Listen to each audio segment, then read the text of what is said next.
I'm Paul Guerra, the Chief Executive of the Victorian Chamber of Commerce and Industry, which you might also know as VECI. I'm very much looking forward to today's conversation as we explore some of the issues many businesses are talking about now and the opposition's plans and priorities for the restart. It can't be an easy time in opposition at present, but last week, Michael, together with the National Party leader Peter Walsh, released the Liberal Nationals' bold and ambitious plan to get Victoria back to work and back in business. And we'll get some further insights from Michael into that today. Before we do get to Michael, I want to remind everyone that if you need help preparing your business to get ready to resume, you can find it at www.victorianchamber.com.au. And if you're not already a VECI member, now might be a good time to join. The details are on the website. We're also running a membership waiver offer right now to ensure that all businesses across Victoria can get access to the help that they need. So then to our guest today.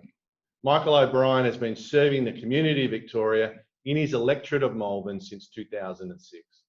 He was a minister in the Baillieu government, became treasurer in the Napthine government, and was elected Liberal Party leader in December 2018.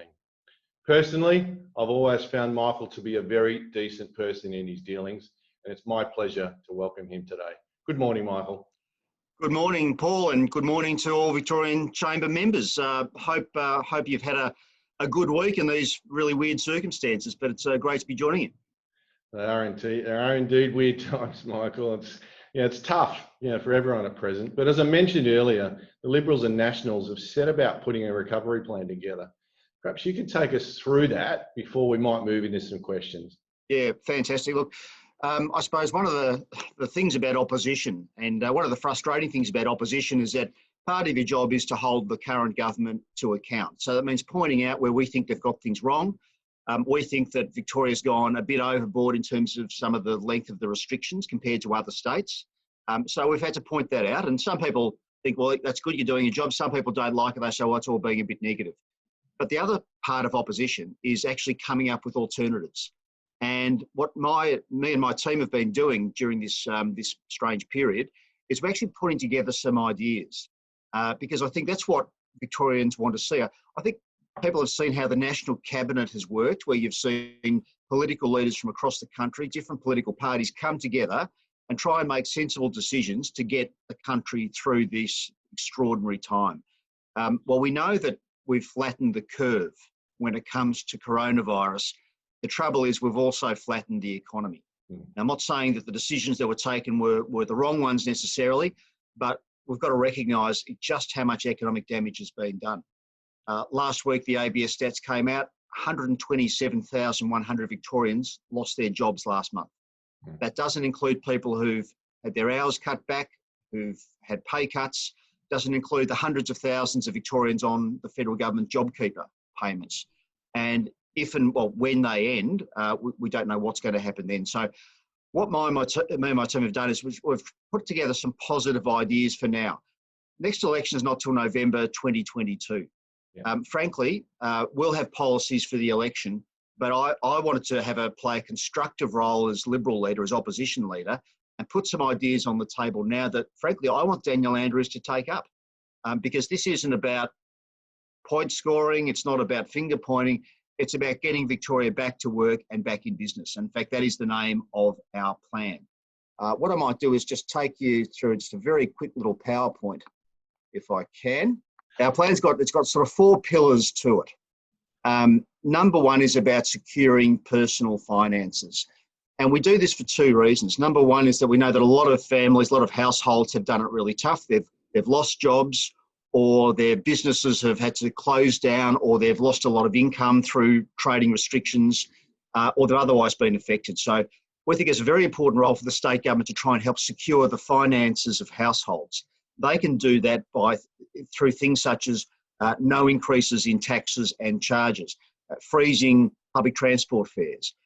Because of the dispute between Transurban and its builders, and we're going to see a delay to the West Gate Tunnel, it's going to be over a year late, we've said, well, why doesn't the government use the fact that there's that dispute going on and try and negotiate a toll freeze with Transurban. Let's actually deliver some benefits to commuters, to businesses that have to pay those CityLink tolls. They're going up and up and up.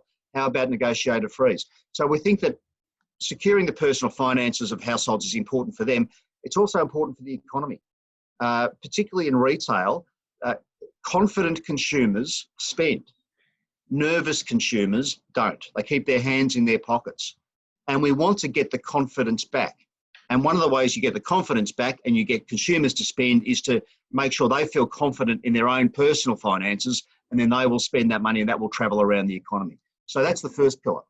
Second pillar is about rebuilding local economies. We know that a lot of businesses have done it tough. A lot of them are on life support. Frankly, we need a heart starter. So we've come out with some ideas about how the government could actually help rebuild the business sector, rebuild local economies. Number one, focus on local shovel-ready infrastructure projects. And they might be smaller scale. It might be local sporting ovals, fixing them up. It might be fixing up roads, police stations. There are a whole lot of things that state government can fund, shovel-ready projects that will actually get things happening in local communities. The Premier's focused on is, frankly, what I regard as pie in the sky, big ticket items like this suburban rail loop, which is going to be decades away. Frankly, that is not going to create a single job over the next 5 years. We need to focus on getting Victoria back to work, and that means focusing on practical, tangible, shovel-ready projects that can hit the ground really quickly to get construction and building and all the ancillary services and manufacturing who benefit from that. It means getting them back again as well. Yep. We also think that this is an opportunity to cut a lot of unnecessary red tape. The last thing we need when businesses are struggling is red tape to be tying them down. So this is a fantastic opportunity for the state government to look at all those ridiculous little rules, regulations, red tape and charges that is really making it harder for people to do business. The Labor hiring scheme regulation, which the government brought in, has caused a lot of grief. Frankly, we think that it should go.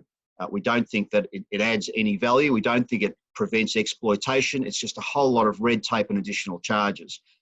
We think that coming back out of this pandemic, there's a great opportunity for the government to actually provide some real support. Payroll tax, we know it's a big issue for businesses. Yep. We're proposing that for at least a year, there should be a raising of the payroll tax threshold to $10 million. What that mean would be that if your business pays payroll tax, you've got a payroll of 10 million or under, you wouldn't pay any for the next year. Now, yes, that would come at a cost, but my view is, and I say this as a former treasurer, we've got to fix the economy before we fix the budget. If you fix the economy, we get businesses up and running again, we get the economy growing again, we get more people back into work, the budget position of governments will actually help take care of themselves once the economy is back on track. If we try and rush too quickly to get back into surplus, if the government puts up a whole lot of taxes and charges to try and fix its budget problems, you'll actually kill the economy, and that will lead to a much longer recession than we are already going to suffer through. So my view is very strong. The government needs to be not looking to increase taxes and charges at this point in time.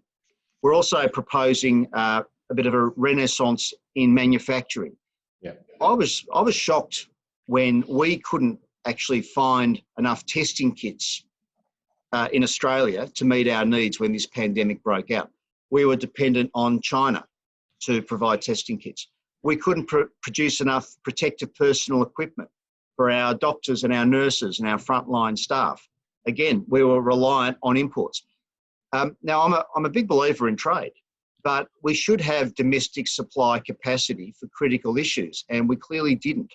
So we're proposing that the government should really get involved and try and help boost manufacturing. Now, I don't believe that we're necessarily going to see a return of the Fords and the Holdens. I'm not being naive, but advanced manufacturing is absolutely something we should do more of. I think there's a great opportunity for Victoria to do more commercialisation and value adding of our ideas here in Victoria, rather than sending all that intellectual work done overseas and then sell back to us at sort of 10 times the price. So we're proposing a very significant fund, $1 billion fund, to bring manufacturing home, not only to encourage relocation of manufacturing from offshore to Victoria, but also to promote expanding manufacturing here, including the research and development that goes with that. Third pillar is building better communities. Particularly in health and education, it's been tough. Elective surgery has been suspended. We'd already seen a blowout in the waiting lists prior to the pandemic hitting, but obviously that's getting much, much worse now. Yep. Elective surgery, it's actually a bit of a misnomer. Things like colonoscopies is regarded as elective surgery. Now, if you've got, you're worried about bowel cancer and you need a colonoscopy to see how you're travelling, to my mind, that's not elective, that's essential. Yep. And we really need to make sure we can get down to reduce that huge waiting list that's blown out, because frankly, the economic and the social costs of not doing that will be massive if we don't address it in the very short term. So I think there needs to be an absolute blitz to get those waiting lists back down, get people that healthcare they need, rather than letting it continue and get worse over time, which simply just costs people potentially lives, but also costs the economy, because the sooner you can get to these health issues, the quicker they are to address. With schooling, Victoria's been dragging the chain on getting kids back to school. We're about the last state in the country to get kids back in face-to-face teaching. I've got a couple of teenagers at home. I know it has not been easy. For those, and because they're teenagers, they can do things themselves to some extent. Families who've got primary school kids have found it really tough. If you've got a child with special needs, if you've got a child who's got ADHD, if you've got a child that's on the spectrum, you've been missing that classroom, because those kids with special needs need the routine, they need that continual, that structure that a classroom provides. And we know that a lot of kids have fallen behind through this period of remote learning. We're proposing the state government needs to step up and provide catch-up classes, provide support for those kids that are at risk of falling between the cracks. We can't let 2020 be a gap year for our kids' education. So when they're back to school, and we think they should have been back much sooner than they're coming back, but when they're back to school, we think the government needs to step in and provide support so that we can have catch-up and get kids back to where they need to be. Fourth element of our package is about keeping your family safe, and that's not just about, I suppose, traditional measures such as, tougher sentencing. We know that mental health is a huge issue, and it's been exacerbated by the lockdown. People's sense of isolation has increased. People are under more financial stress, and that can spill over in other ways, including mental health issues, including family violence issues. There's a lot the government should be doing now to step in and try and deal with some of these social and family problems, household problems, before they spill over into things that cause huge detriment. So keeping your family safe, it's not just about stopping crime, it's actually about addressing causes of crime and causes of social dislocation. So we think that these are positive plans that we're putting forward. So I don't expect the Premier to take up all of them. I'd love it if he did, but frankly, we're more interested in trying to get positive ideas out there. So we've launched this last week. We've had quite a bit of positive media coverage, which has been great. So I think Herald Sun gave us a couple of front pages, which is very nice of them. We've been on TV. We're out there with small businesses as well. One of the things I'm very keen to do is try and get the economy reopened. I don't understand why Victoria seems to be dragging the chain in getting things reopened compared to other states. Why, for example, in New South Wales, they've reopened tourism. We should be doing the same thing. Just ridiculous that you can go up to Albury and stay overnight, but if you cross the Murray in Wodonga and you're in Victoria, you'll get slapped with a $1,652 fine. Frankly, if the National Cabinet's expert medical advice is that it is safe to get these businesses open, to allow travel, to allow that limited level of domestic tourism, it's absolutely essential from my point of view that we were able to do that. So look, we're promoting this plan, and I'd encourage you to go to my website, michaelobrien.com.au. If you haven't seen it yet, download it. I'd love your feedback. say, look, these are just ideas that we're putting forward that we hope the government takes up, because we think one of our jobs as an opposition is to be constructive, come up with good ideas to try and get the state moving again. So we're pushing this on social media. You may even see something on your television screens at some point. We'll see how we go with that. So, Paul, I love speaking to the Victorian Chamber because apart from being Liberal Party leader, I'm also the Shadow Minister for Small Business. Yep. I took up that role, and when you're leader, you can choose any portfolio you like. Ted Baillieu was very passionate about the arts, and he was the spokesman for the arts. Dennis Napthine loved his racing, so he was the spokesman on racing. I'm very passionate about small business. Before I entered Parliament, I was a self-employed barrister. You might not think of barristers as being small businesses, but they are. You learn the difference between profit and cash flow really quickly. I had months where I'd do some power of work. My books looked good, but there was no money in the bank. Yeah. You learn about BAS, you learn about work cover payments. You've got obligations to meet staff payroll, whether you're making money or not. But small business is the heart and soul of what we do as an economy, but also it's part of us as a society. So I took on that role deliberately because I'm passionate about it. I want to see it flourish. I know things are tough for a lot of businesses at the moment, and we're trying to come up with positive ideas to, as the plan says, get Victoria back to work, back in business. I'm going to shut up because I'd really love to hear the thoughts and questions from Paul, from you and your members, because that'll help me do a better job speaking up for them.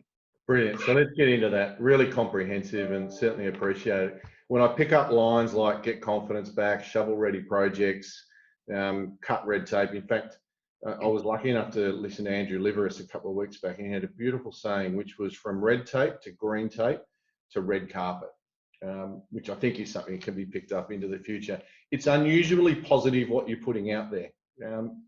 Obviously, that's deliberate.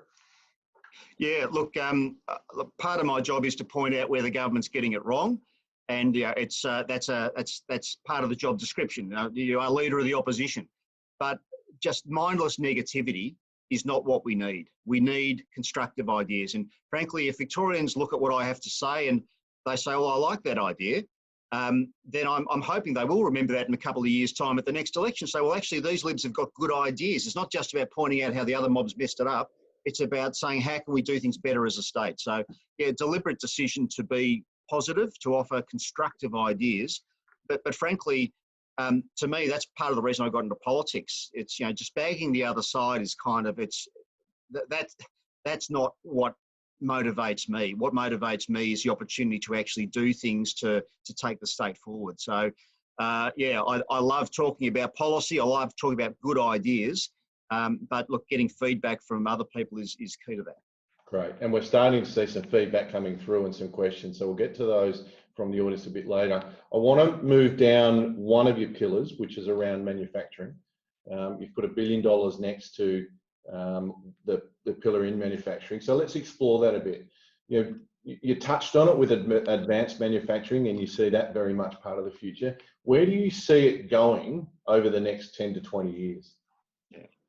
Look, Victoria used to be the manufacturing heart of the country.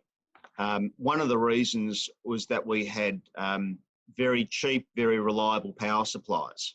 To take one example, when it came to our smelting businesses, Alcoa. There was a reason they dug up the bauxite in Western Australia and they'd ship it over to Victoria. It wasn't because they enjoyed the journey. It was because we had very, very cheap and reliable power.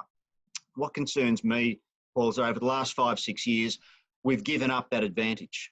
We don't have the cheapest power in the country. We've got some of the most expensive power in the country now. I think that the government's decision to triple the royalties on brown coal, which directly led to Hazelwood closing, did enormous damage to electricity prices and the stability of the sector.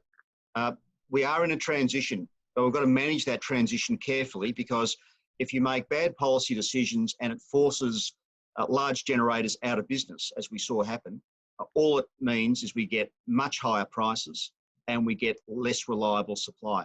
So we're actually coming up with good ideas, or we think good ideas, to try and get power prices down, because that is critical to the future of manufacturing. And not just manufacturing, but other businesses as well. One of them is energy from waste. We're big supporters of energy from waste. There are proposals that are on the table that are basically ready to go.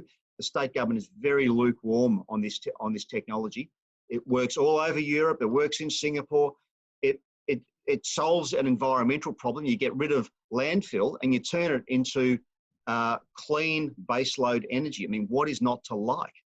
We also think that the government's ban on onshore natural gas is crazy. The government's now talking about lifting it, but they say they want to extend the ban for another year before they lift it. Well, it's taking too long. It's our natural resources. It's nothing to do with fracking, by the way. Fracking's a red herring. We don't need it in Victoria because you don't need fracking with a brown coal base, which we've got. So our view is let's free up energy supplies. That's key to getting manufacturing going again. But the other thing is it's got to be about the skill set. Unfortunately, we do not have the skills here in Victoria that we need. It's why a lot of employers have to import people in here, and it's why sometimes they make the decision to relocate overseas. We need to do a lot more to improve our skill base here in this state.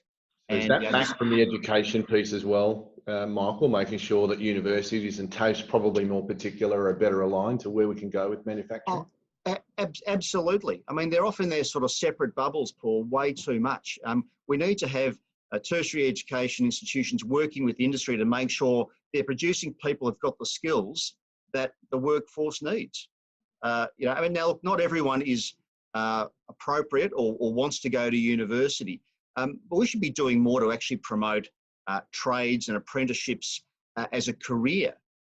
There's still this sort of view in some quarters that trades are sort of somehow second class to a uni degree. I just think that's ridiculous. Frankly, you've got a better chance of not being replaced by a computer, not being replaced by an overseas workshop if you've got personal skills you got that you can actually put to use, and that they're critical to manufacturing. So we need to improve our skill base here in Victoria. We need to have better alignment with the workforce, with business, and with unis and TAFEs. So when you say Victoria, I know you're very passionate about regional Victoria, as is Nationals leader Peter Walsh. There's a role for manufacturing in regional Victoria as well, I presume. Oh, absolutely. Look, when I was treasurer, we stepped in when SPC was looking like it was going to fold.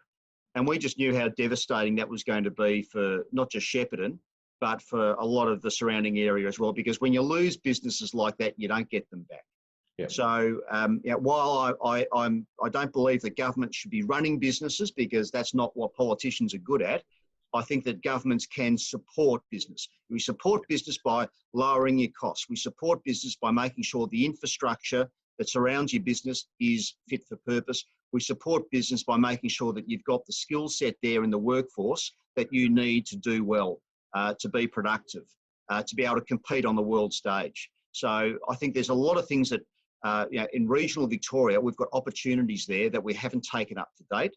And we'd really like to try and perhaps decentralise a bit. I mean, so much of the growth has been in Melbourne, but Victoria is so much more than just Melbourne. So we'd like to see government deliberately decentralise some of the growth and spread it around the whole state. We actually think, and we're living through it right now, who would have been on a Zoom meeting, 6, 7, 8 weeks ago? And I think we're all starting to see the technology works.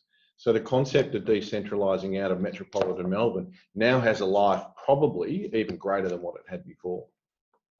Yeah, so, well, I think that if you're, look at Melbourne house prices, if you can do a job from home, there'd be a whole lot of people who might say, well, you know what, I'd quite like the idea of perhaps not having to deal with the rat race, not having to deal with being stuck on the Monash or being stuck on the Eastern Freeway because they still haven't built that East-West link.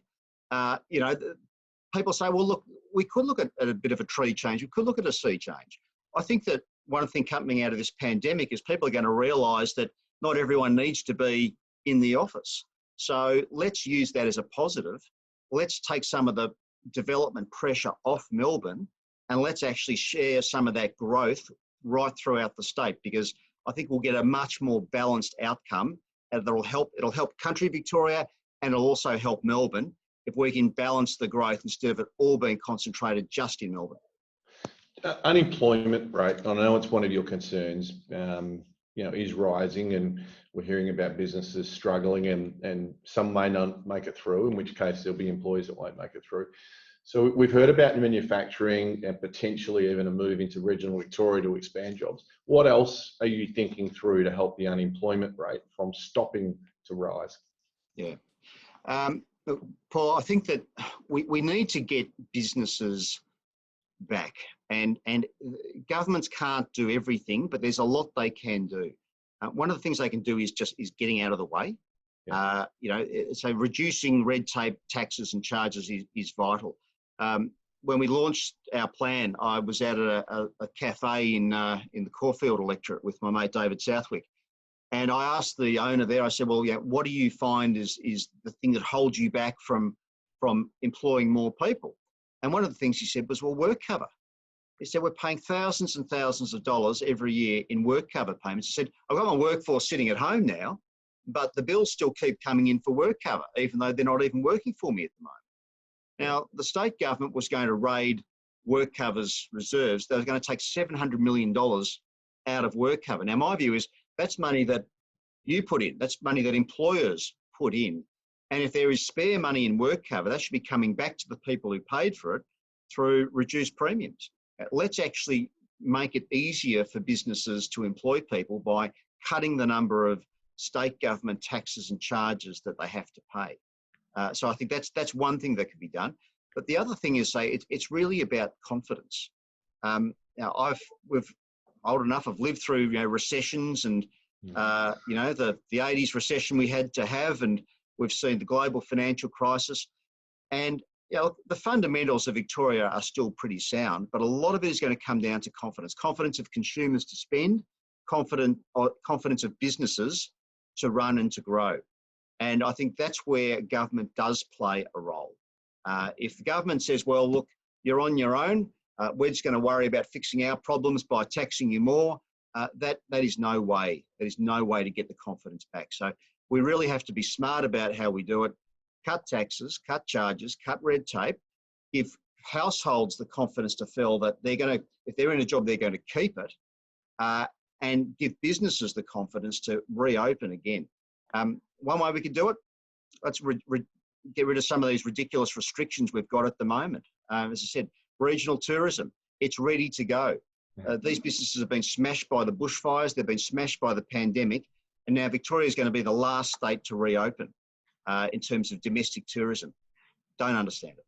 So you would have seen us loud yesterday about that on regional tourism, and we agree with you. It just needs to open up. Hospitality's opening 1st of June. Let's get regional tourism opening 1st of June as well.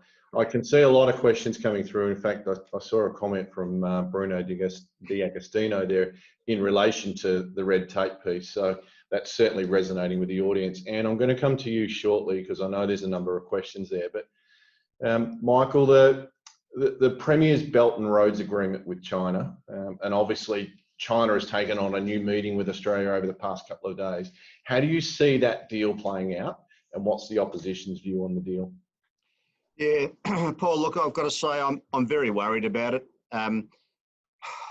This was something that was done pretty secretly in the lead up to the 2018 election. We've tried to find out what advice the state government received on the security issues around a state government doing a deal with Chinese government. Just as a starting point, why does a state government do a deal with a foreign national government? It's not what state governments do. Usually these things are from country to country, not a state with another country. So we've got some concerns about that. We're concerned about the fact that the government won't release the security advice it received from the federal government. So we don't even know whether the security agencies recommended against Victoria signing up to this deal. But I suppose from an economic point of view, what's it supposed to achieve? Well, when you look at the deal, and we've sort of seen the bits and pieces that have been released. It's supposed to be about, I'm quoting here, trade development and market access. with the shared objective of enhancing two-way trade for mutual benefit between Victoria and China, especially for agricultural products.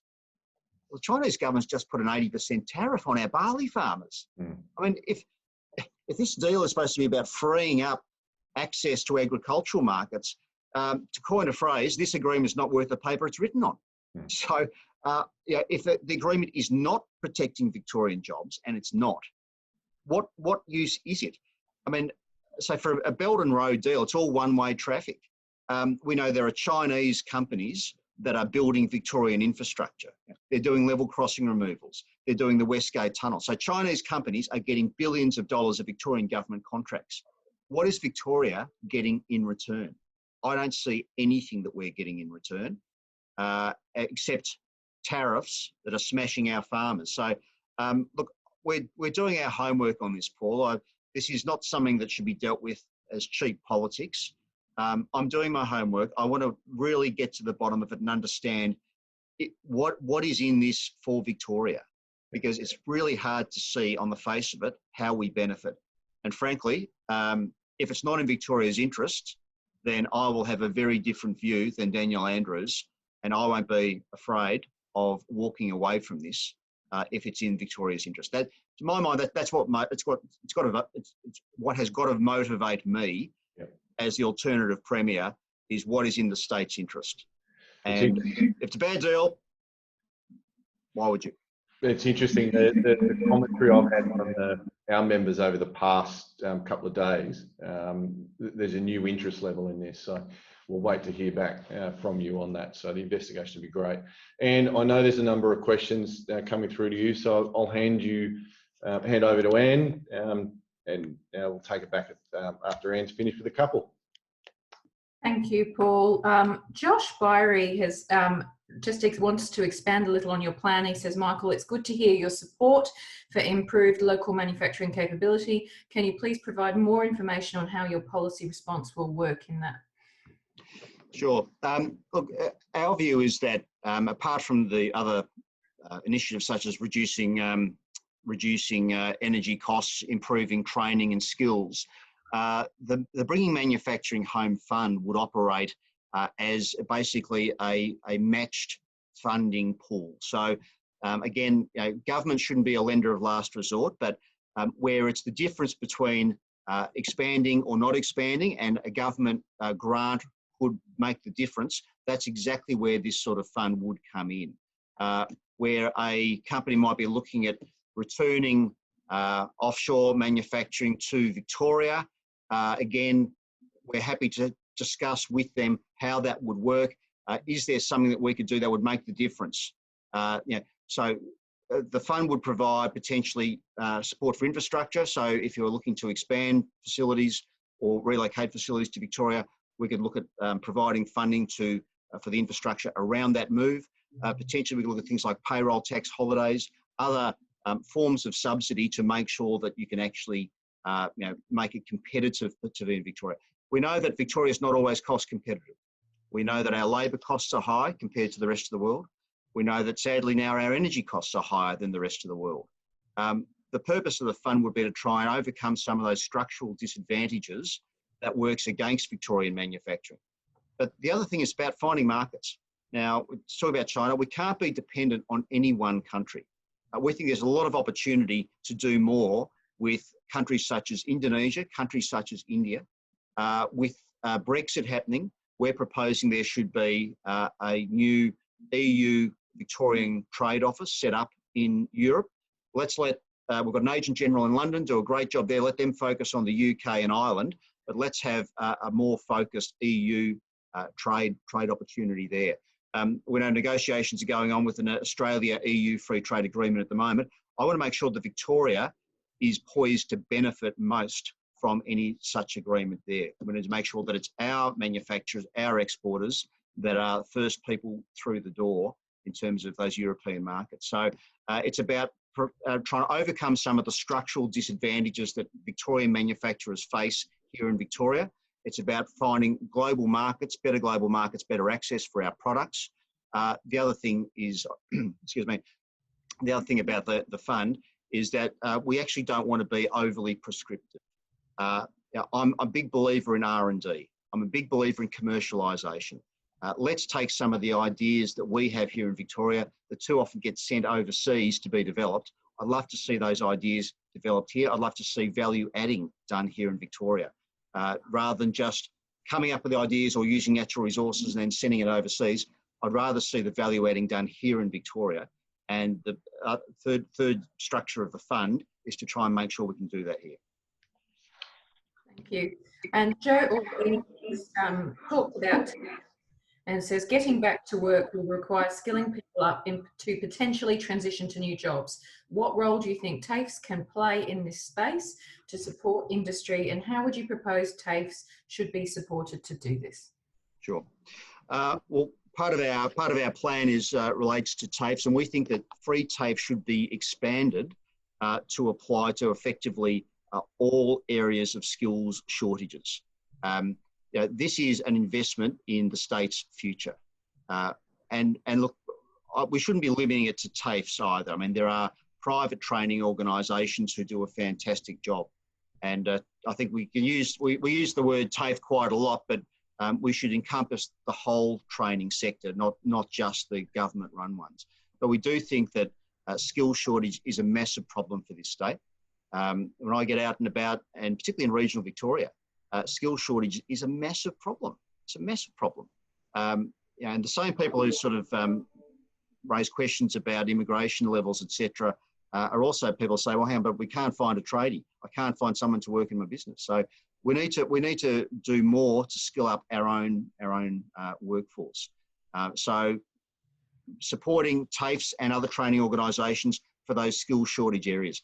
There is still a mismatch between some of the courses that are run and what industry actually needs. Now, obviously, people can choose what they want to choose, but where there's government financial support, it should be strongly targeted at those areas of skill shortage where there's jobs at the end of it.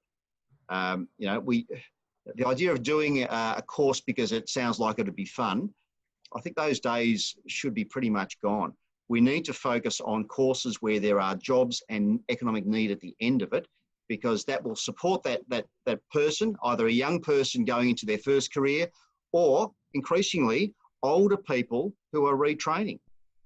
And we're going to see more of that over the next few years. We're going to see older people who are going to maybe have lost a job, can't find one in the industry they've been used to, and they will be going back to school. They'll be going back to training, and we need to be supporting them to get into an area where we need their skills. So let's skill them up, because that helps that person and it helps the industry as well. Thanks, Anne. I can see a number of questions there, so we'll pick those up and get the answers back off Michael and publish them on the website. Michael, you're really strong on the parliamentary pay rise, and I've heard you a couple of times on this. It'd be good to share your views with the members.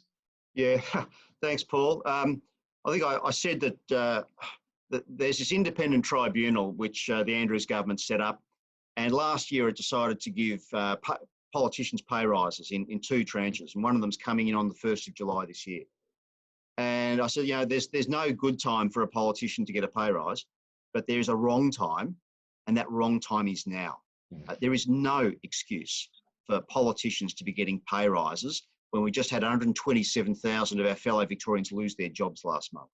Yeah. Businesses have closed, workers have lost jobs, had hours cut back, pay cuts. We should be leading by example.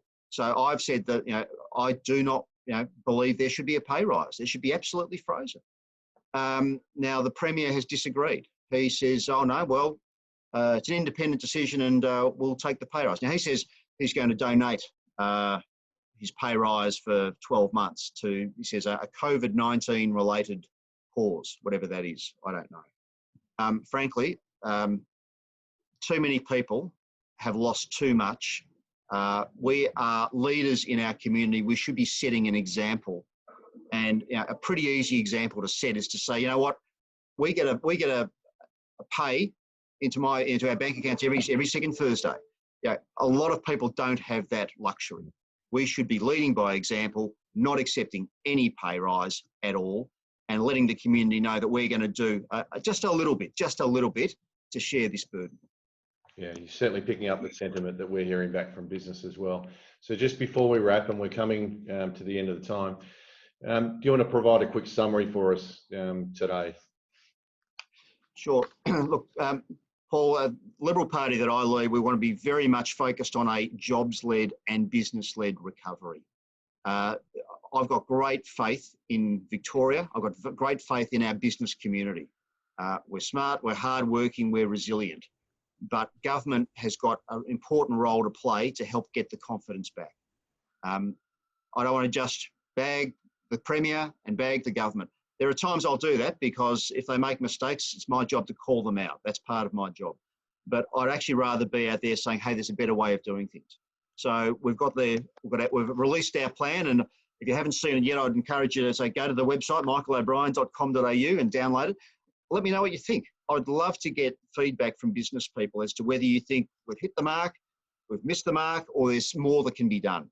I say this is not our election policy because we can't wait 2.5 years. We need action now. So this is a plan that we want the state government to take up today about securing personal finances to help you and your family, but also to help you have confidence so that you can spend and get that money circulating around the economy. Rebuilding our local economies, absolutely critical. We need shovel-ready, tangible projects going on now, not pie-in-the-sky stuff in 10 years' time. We need the government to make it easier for business, cutting red tape, cutting taxes, cutting charges, supporting small business, paying on time, using local contractors, not just the multinationals, and a focus on rebuilding our manufacturing capacity in Victoria and securing our local supply chains. Building better communities. Got to get the schools back, got to get those kids who have fallen behind, lift them up again. Get one chance to do this correctly. We can't afford to wait. So yes, it will cost some money, but let's do it now because we can't afford those kids to regard 2020 as being an asterisk year in their school careers. Let's get the hospitals going again. Let's use the public and private sector, get those elective surgery waiting lists down because too many people are at risk if we don't. And fourth element is keeping your family safe.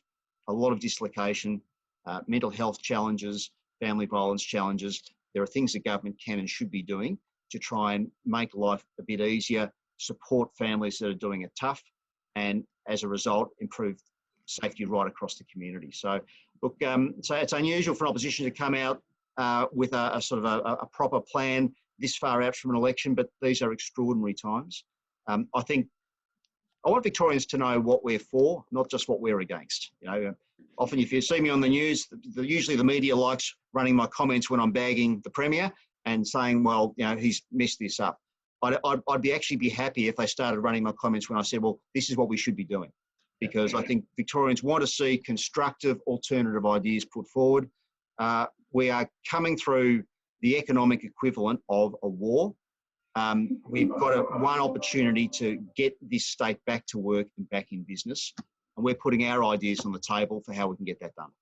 Michael, thanks for your leadership in what is a really difficult time for everyone. And look, judging by the feedback, I think a number of people have enjoyed the chat today. We certainly had a great audience and appreciate everybody joining in. Don't forget, for all your business needs, go to www.victorianchamber.com.au for feedback on Michael's plan, michaelobrien.com.au. And actually on the website today, you'll also find more details on the federal court's ruling on casual workers and how it might affect your business too. I know a number of you will be interested. And I'd now like to ask our Victorian Chamber Deputy President, Adrian Cloden, to provide a summary and thanks for today's event. Over to you, Adrian. Thanks, Paul. It's my pleasure to thank Michael O'Brien, the leader of the Victorian Opposition, and as it turns out, my local member, for sharing his plan to get Victoria back to work and back in business. It's the Chamber's role to advocate and engage in policy work supportive of operating and growing Victorian businesses. And we work with government and we work with the opposition to stimulate debate to inform our business members. Never has there been a time when our work is so important as now. Today's discussion is in the context of significant gains in flattening the curve, but this comes at a very high cost to the economy. And now's the time for new policy settings to stimulate the recovery phase and get Victoria back in business. It's an important and timely discussion today because Michael and his colleagues have developed a plan for recovery and they want to play a constructive role in getting us back in business. It's important because the continuing lockdown is escalating the prospect of long-term economic harm, and government funding must come to an end, and only business can fill the gap. Michael, thanks for laying out your plan. You outlined a raft of ideas to improve personal incomes, rebuild local economies, help struggling communities, improve the personal safety of all, which is a vital interest to our members.